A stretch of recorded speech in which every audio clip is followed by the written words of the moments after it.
Well, the name of the new record. Working title right now is The Electric Age. We've been working on The Electric Age now for a process of about 6 months, and we're coming close to the end. As I'm speaking, we're talking about delivering all tracks, final, recorded, for mix by the 15th of December. So whenever this is playing, start doing the math. Probably at the time that you're seeing this, it already is mixed and finished. But it's been about a 6-month process right now. I would say the total amount of time, soup to nuts, will have been 9 months. There's a night now waiting, don't you know? It's time to say goodnight. We were kind of thinking old school when we thought electric. This is, let's say, a word that's not so popular with regard to this particular time in music, but electric music has been around for quite some time, and just kind of applied Overkill to that, and let's say that journey of understanding the electric music that we have done over this particular time. And some of it is, let's say, shocking, and some of it is high voltage.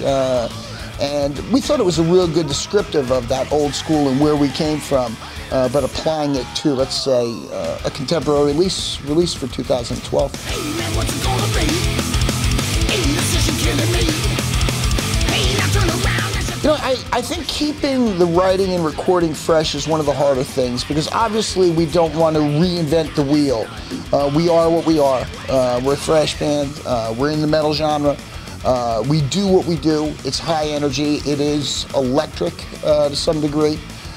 What I do is I go over the prior records before I start writing lyrics and melodies, as to not repeat myself. And I've found that through time, or as time has passed, that is always the task at hand, is non-repetition. Now, I think that there's, to some degree, there's a fine line between what can be considered style and what can be considered even plagiarizing yourself. Whether that be choice of word, theme, the melodies that I drop in. And I'd like to think that because I do that preliminary work as to not repeat myself, that I remain on the style side of the line as opposed to plagiarizing myself.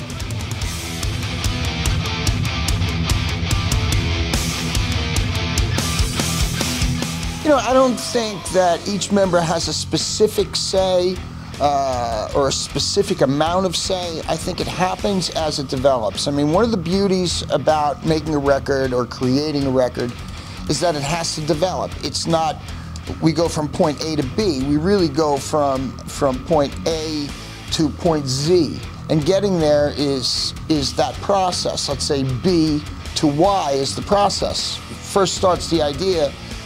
Eventually the finished product happens. What happens all the way along the way is those who play those instruments, those, the drummer, for instance, Ron, if the thinking is the beat is this beat, A, and Ron says we have to try B, it could be B, because his input is necessary to make that song, let's say, ours, as opposed to mine or mine and Dee Dee's. So I think that everybody's got an equal amount of say to how, what you hear with regard to the final product. But the writing process has always been really pretty much the same, and that's Dee Dee hatches the riff, develops a song with the guys, then, let's say, or liken it to building a house, then I put the roof on that house at the end. But in between that process, between foundation and roof, comes a lot of changes and a lot of input from every member of the band.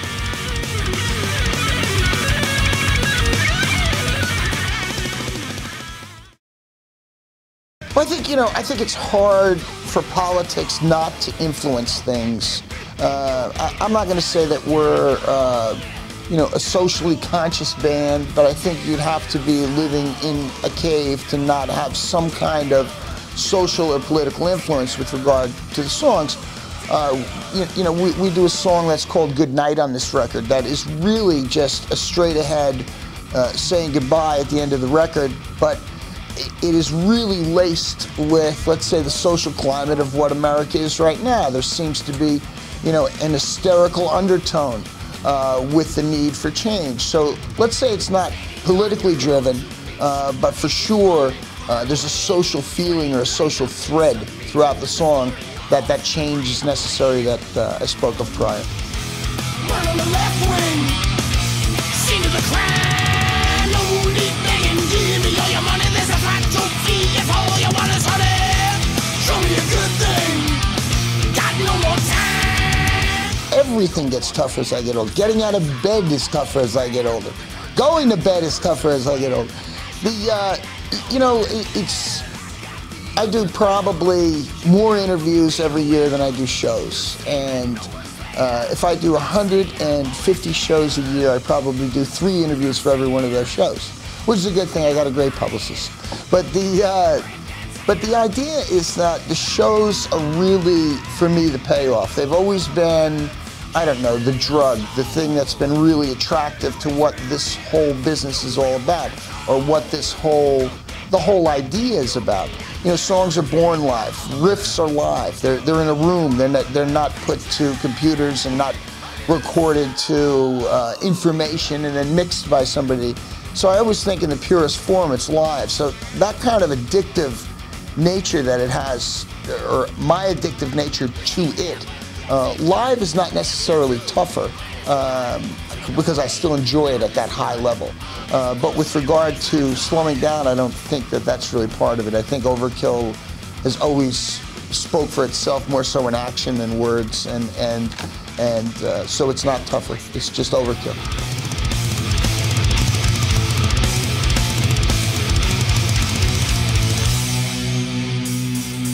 My thoughts on the upcoming election so far. I think this is going to be an interesting. One because you know, obviously the change hasn't really happened. People are hungry. People need jobs. Obviously, taxes are too high. Services are too low. Wars are too long. Changes are obviously necessary again. I think it's going to be an interesting time for the Republicans. I think that up until, let's say we're talking right now in 2011, it's been a little bit of a circus with some of the boys out there with Kane. You get, you know, it always seems to me that no matter where it goes, when you put the moniker of politic on it, it really, no matter how you wrap it, it still has the same interior inside the package.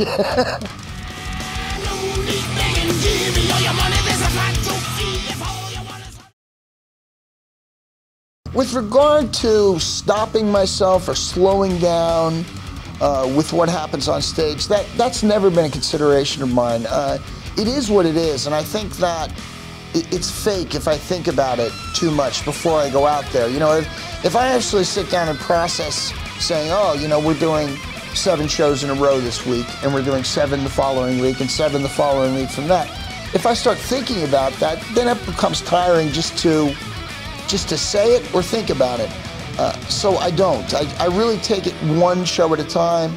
It's real simple. I mean, I remember there was a time not too long ago we had done 43 shows in 42 days because we pulled a matinee once. So the idea was, if you looked at that as one lump, you say, boy, that's a lot of shit going on right there. But if you took it from show to show, it wasn't hard to do it all. So I never think about, hey, maybe I should slow this down as to have more energy on the back end. It's never about that. The important show is the one you're doing, and that one deserves all the attention and all the energy. Hey man, what's it gonna be? Indecision killing me. I think the American metal scene right now is healthy, and I think that the reason it's healthy is because the world metal scene is healthy. You know, there's one thing about metal, and that's how it's a community. It really knows no flag except for that flag of its own. It really doesn't have boundaries, which is a good thing. So that when the European scene is healthy, that bleeds into the American scene, which bleeds into the South American scene, which bleeds into the Asian scene. And eventually it just kind of connects around the world. So you're seeing a lot of good American bands out there, younger ones. We take them with us when we go out. We've taken bands out like Warbringer, for instance, from the American scene, California band. One of my favorite bands from the new scene is Evil, even though they've been around for a little while. I mean, these guys are starting to mature into a real I know that's a dirty word, mature, but they have, they're starting to mature into having their own original presentation and approach to things, and that's a great thing to see. So I do think the American metal scene's healthy. There's a lot of metalheads out there to make sure it's healthy.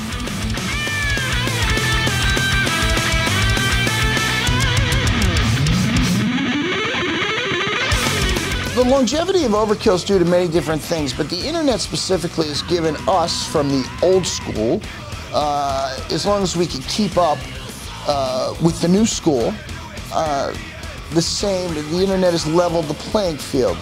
We're talking about instant information. We're talking about this video being shot here, being broadcast soon thereafter, or songs that we do on our record soon thereafter being posted, downloaded, ready for download, uploaded, our news, etc., etc. It's necessary, and I think it's helped tremendously for us, because it's given us an opportunity to keep our profile in front of people 24 hours a day, like it does for everyone else. But if you ignore it, you're obviously not using one of the tools that is at your disposal and is that easy to use. And in our case, a little bit easier, because we have people who sometimes do that for us.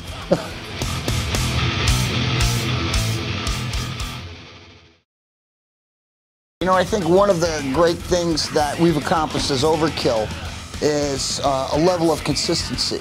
But I think that all through the years, we've always tried to push our own limits, is what we're trying to do with this record that we're tentatively entitling The Electric Age, is to push those limits. I don't think that we reinvent the wheel. I think that what we do is take what elements that we've incorporated into Overkill, metal, energy, there's some rock and roll, there's some punk, and try to put that all into a bag and try to make it come out new every time.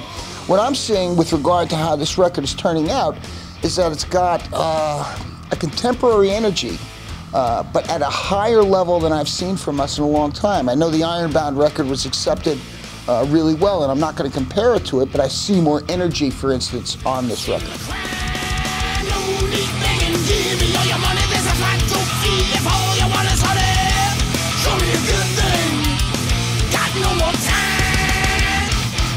We're one of those bands that have been around for a long period of time and obviously have spanned generations. One of the things that I see with regard to difference, obviously there's been people there with us from the beginning, from that release in 1985, Feel the Fire. They look a little different than they did in '85, as we do too, obviously. But one of the things that's happened over, let's say, this last decade is that there's been a resurgence of this music. And I think that that comes from, let's say, the new school. I don't think that a band that's been around for 25 years like Overkill incorporates new old school fans. You incorporate new school fans.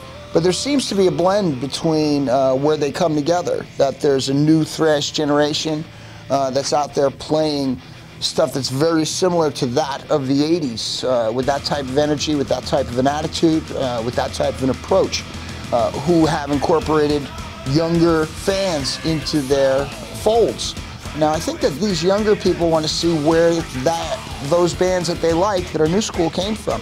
And now they have that choice to see bands like Overkill, see bands like Testament, Exodus, bands of the generation that we came out of, that are still vibrant, still with contemporary releases to this date.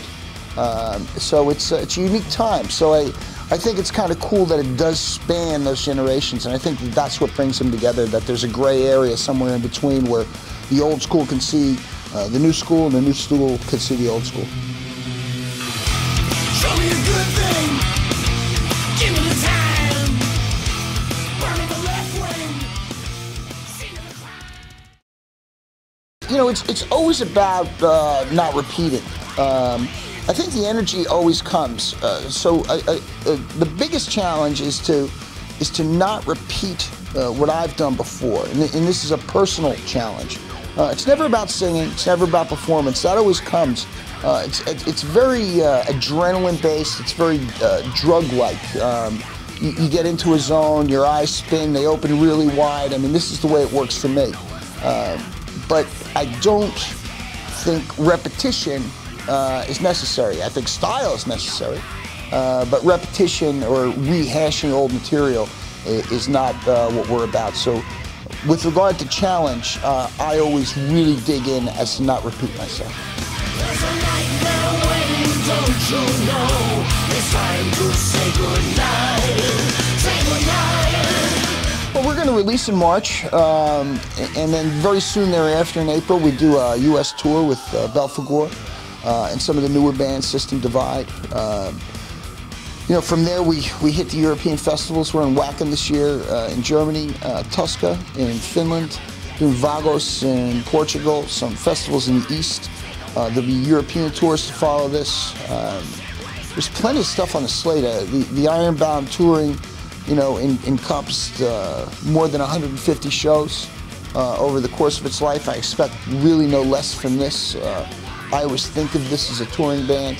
You know, we're never out there for a 3-month period, but we're out there for a month, then we're home for a month, then we're out there for a month, then we're home for a month. So it really adds up, you know, over the course of the life of the record. So touring for me is really what it's all about. That's where the excitement happens. This is, sure, this is creating something, but it's still the harder part of the work for me. The touring's a piece of cake. Run on the left wing. See the crowd.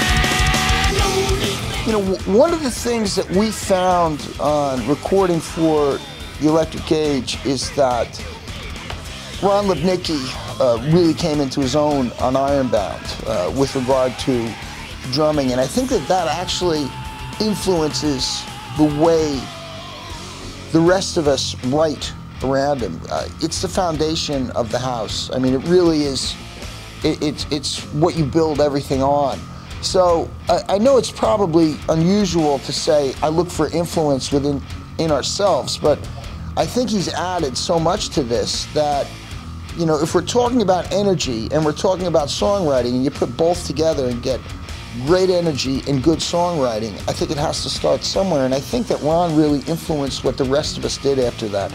And that becomes really inspiring, that type of influence. And it pushes everybody else to, let's say, new levels, or at least it gives you the opportunity to take that step up as opposed to just rest where you've rested in the past.